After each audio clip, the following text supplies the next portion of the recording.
नमस्कार दर्शक बंधु Odia knowledge academy YouTube channel को आपण मानक स्वागत। आपन जदि आम चैनल को प्रथम आछन दयाकोरी चैनल सब्सक्राइब बटन क्लिक करी चैनल को सब्सक्राइब करेंगे। वीडियो भल लगे निश्चय वीडियो को लाइक करेंगे, कमेंट करेंगे, शेयर करेंगे भूलिए जहाँद्वारा आप प्रतिदिन नुआ नुआ अपडेट पाइपर। तो आसन देखा आज गुरुत्वपूर्ण खबरटी आसंता बुधवार मार्च 5 तारिख में केंद्र कैबिनेट गुरुत्वपूर्ण बैठक बसबार अच्छी नरेंद्र मोदी अध्यक्षतार जो थे कि महंगा भत्ता बा जो डीए हाइक जो अच्छी जनवरी मासर मिलिया कथा से प्रस्ताव उपर बाजिपारे मोहर। तो कर्मचारी यहाँ कहीपर गोटे गुरुत्वपूर्ण खबर। तो दयाकोरी वीडियो को शेष पर्यटन देखिए जहाँद्वारा आप संपूर्ण खबरटी विषय जानीपर। तो आसतु आरंभ करिए आज खबरटी। होली आगुरी बड़ भेटी मार्च 5 रे बड़ घोषणा जो थे कि आप जानी डीए डीआर मिसिकी कर्मचारी दरमा केते आसीबा हम से विषय देखिबा। तो 7 पे कमिशन जो अच्छी सप्तम वेतन कमिशन हारे होली आगुरी बड़ घोषणा करेंगे सरकार। एथर जो डीए डीआर मिसिकी खाता को आसीबो जेतिकी टंका आम से विषय आलोचना करिबा। जो 7 पे कमिशन अच्छी होली आगुरी बड़ घोषणा करेंगे सरकार जो थे कि आपन जानथिबे गोटे कहीपर गुड न्यूज बोली कर्मचारी गोटे भल खबर। केंद्र सरकार कर्मचारी एक बहुत बड़ दिन आसुची जो कि आसंता बुधवार केंद्र कैबिनेट बैठक बसबार अच्छी। तो आपड़ ये गोटे गुरुत्वपूर्ण खबर पर नजर पकेबे जो कि आसंता बुधवार अर्थात मार्च 5 तारिख दिन गोटे केंद्र कैबिनेटर गुरुत्वपूर्ण बैठक बसबार अच्छी। ये बैठक में नरेंद्र मोदी अध्यक्षतार जो बैठक बसब से जो कर्मचारी मानकर आपड़ जानते सरकार साधारणतः होली पूर्व डीए डीआर घोषणा करती बा जो महंगा भत्ता घोषणा करती।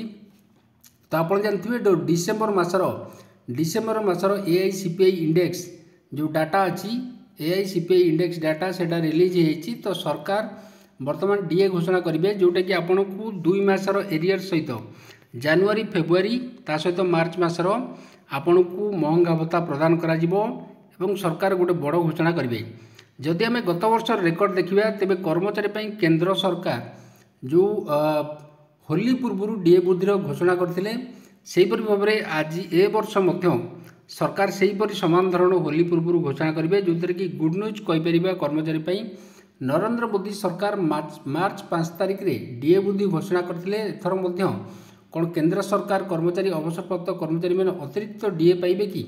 तो से विषय आम देखा जो थे कि सप्तम वेतन कमिशन सुपारिश अनुଯାयी केंद्र सरकार कर्मचारी मैंने प्रतिवर्ष जनवरी 1 और जुलाई 1 वर्धित महंगा भत्ता पाई एवं जदि कैबिनेट मीटिंग हुए तो कैबिनेट मीटिंग रे निश्चय कर्मचारी मानकर डीए वृद्धि घोषणा करा जो थे कि जनवरी मासर महंगा भत्ता वृद्धि सरकारी घोषणा साधारणतः मार्च मासर कराई थाए एवं जुलाई मासरे घोषणा सेप्टेम्बर कि अक्टोबर रे आप जानते कराई थाए।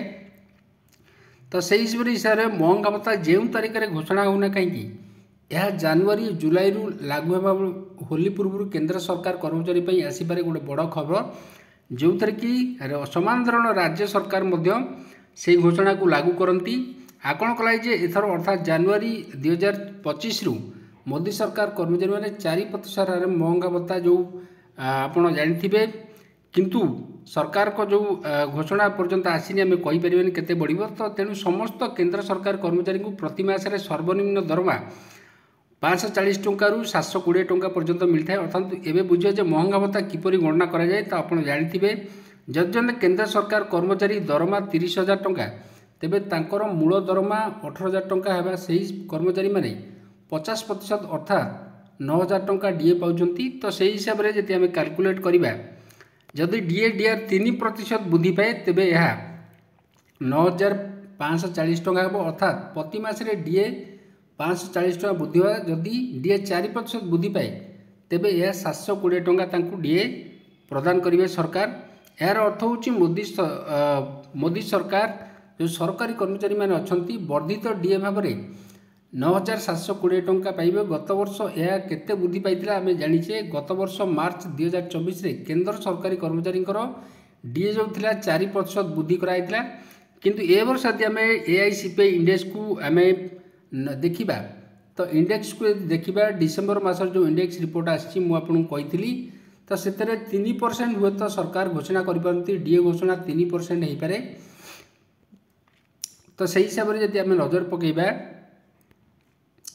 तो देखा ताहले तापर अक्टोबर 2024 महंगा भत्ता जो 3% वृद्धि पाई फलस्वरूप डीए मोट 53% होता। आशा करा जनवरी 2025 मोदी सरकार कर्मचारी जो डीए अच्छी 3 ରୁ 4% वृद्धि करे एवं एटा गोटे आम कहीपर आशतीश जोटा रही सरकार घोषणा को अपेक्षा करवा। जदि कैबिनेट मीटिंग बसे तो सरकार निहाती कर्मचारी एटा गोटे बड़ घोषणा करेंगे। कैबिनेट रे बड़ निष्पत्ति नहीं पारती सरकार।